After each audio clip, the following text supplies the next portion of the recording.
যদি আরেকটা বিষয় বলার ছিল, জানার ছিল, সেটা হচ্ছে যে দুবার ভেস্তে যাওয়ার পর আজকে সরকারের পক্ষ থেকে আবার জুনিয়র ডাক্তারদের আপনারা চিঠি দিয়েছেন। এই চিঠিতে আপনি কি আশা করছেন যে এই আশাবাদী যে এই মিটিংটা হবে এবং সমস্যার সমাধান হবে? দেখুন, এটা ফিক্স টাইম। আমরা যদি বলেন আমার বাড়ির মিটিংটা নিয়ে, তাহলে ফিক্স টাইম হবে, কিন্তু মিটিং এ আসার জন্য এটা ফিক্স টাইম হবে। আমি নিজেও ধর্নাও গেছি এবং আমার এখনো ছোটদের কাছে অনুরোধ থাকবে যে কালকে কোর্টে কেস আছে, তার আগে আসুন আমরা একটা শেষ চেষ্টা করে দেখি। তাতে ছাত্র সমাজের, তাতে জুনিয়র ডাক্তারদেরও লাভ হবে এবং শান্তি ফিরে আসবে। এবং যারা চায় না এটা সলভ হোক, আমি তাদের কাছে অনুরোধ করবো মানুষের কথা ভেবে, একদিকে বন্যা পরিস্থিতি, অন্যদিকে মানুষ চিকিৎসা পাচ্ছে না, আসুন আমরা সবাই মিলে সমস্যাটা সমাধান করি। সমস্যার সমাধান করার জন্য চেষ্টা করা উচিত। চেষ্টা করতে কোনো ত্রুটি আমরা রাখবো না।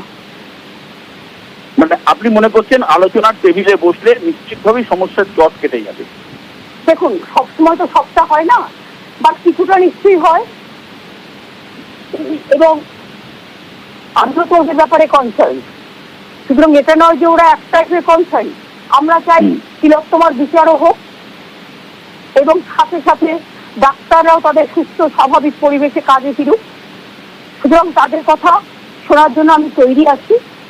আমিও তাদের আবেদন জানিয়েছি, আমাদের চিফ সেক্রেটারি অলরেডি ইমেল পাঠিয়েছে যে তারা যদি আসেন দয়া করে 4:45-এর মধ্যে, তাহলে 5টায় আমরা মিটিংটা করতে পারি। যদি প্রত্যেকেই চায় ছুটি আছে, যেহেতু অফিসারকে ছুটি আছে, কারণ আজকে নবী দিবস, আপনারা জানেন আজকে গভর্নমেন্ট হলিডে আছে, সেই জন্য আমার এখানে করার প্রচেষ্টা হয়েছে। কারণ সরকারি অফিস ছুটি থাকলে সেখানে কেউ থাকে না, সবাই ছুটিতে যায়। মানে এখন যদিও কেউ ছুটিতে নেই, সবাই বন্যার কাজে ব্যস্ত, এমার্জেন্সি ওয়ার্কে ব্যস্ত। তা সত্ত্বেও আমি মনে করি যে আমার বাড়িতেও আমি যখন থাকি, এটাও গভর্নমেন্ট অফিস হয়ে যায়। একদমই তাই। কারণ এই দুর্যোগপূর্ণ পরিস্থিতিতে ডাক্তাররা নিজেরাও বসে আছেন অবস্থান মঞ্চে, আপনিও গিয়েছেন তাদের সাথে কথা বলতে, আবেদন করেছেন। আপনার অনেকটাই আশাবাদী, আপনার মুখে শুনতে পাচ্ছি যে এবার আজকের মিটিং হয়তো জট অনেকটাই হবে। হ্যাঁ, দুপক্ষের চেষ্টা থাকলেই হবে। এটা কোনো কিছু ওয়ান সাইডেড হয় না, শুধু বোথ সাইডেড।